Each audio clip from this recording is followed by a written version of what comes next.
Good morning, guys. Thanks for listening to Coffee with Christ. If you haven't subscribed, hit the button below. Thanks for listening. And so today we're going to talk about Colossians 3:12 through 15. Why are we talking about that? Because at the end of it, Paul, the Apostle Paul, is reiterating that they are one body. And that's what we've been talking about for like a week now.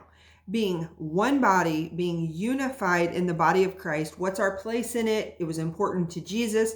And so that's why we're going to talk about this. But we're going to finish out the week with it. But we're going to start today in verse 12. So Colossians 3:12 says, since God chose you to be the holy people he loves.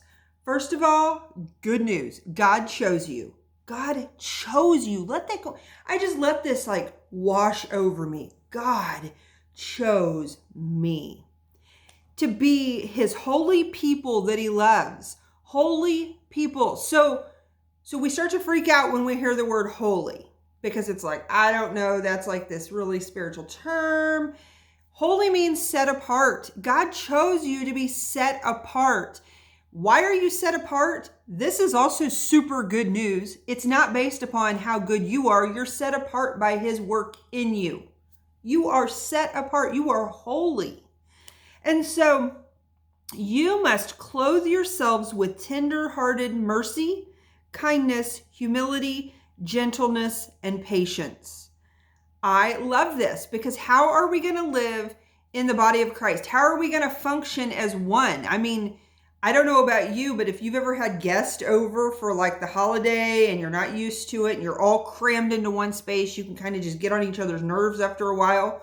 Well, that's kind of how it is in the body. Like, how are we going to function as one, unified? So these are things that are going to help us. And I love it because God's part is choosing you and you have a part. That's right. So I have a part. I have ownership in it. Who is doing the clothing here? It says you must clothe yourselves. So I have to wake up and take my part and I have to clothe myself.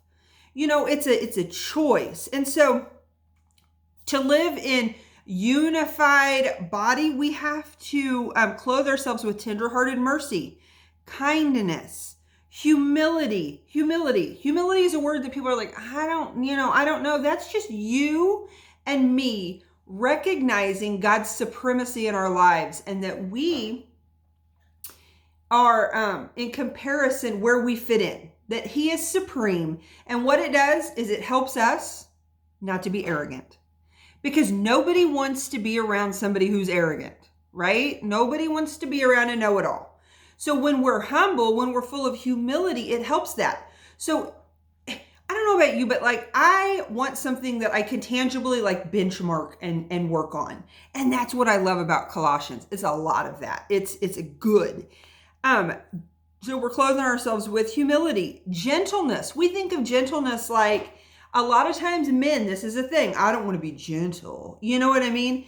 We look at it like it's referring to a timid person or a fearful person. And that is something that our men as being protectors, they don't want to be gentle, but it's not. It's referring to you having strength, but it being under control. That your power that you have, you're not abusing it. And I love that. I mean, this is how we're going to act as one body. We're going to put gentleness on. We're not going to try to strong arm people. And patience. Patience. Verse 13 says, make an allowance for each other's faults and forgive anyone who offends you. Remember, the Lord forgave you, so you must forgive others. Right there, that's how I live every day. Make an allowance. Wake up. I am going to forgive whoever offends me because you know what? People are going to offend you all day long. They do me all day long. But you know what? Right now, this morning, I've already made my decision that I'm going to make an allowance for people. So right now, I hope you do the same. I'm praying for you. Let's clothe ourselves in this stuff. You know, this is what I'm working on. So we're doing it together. Have a great day. Bye.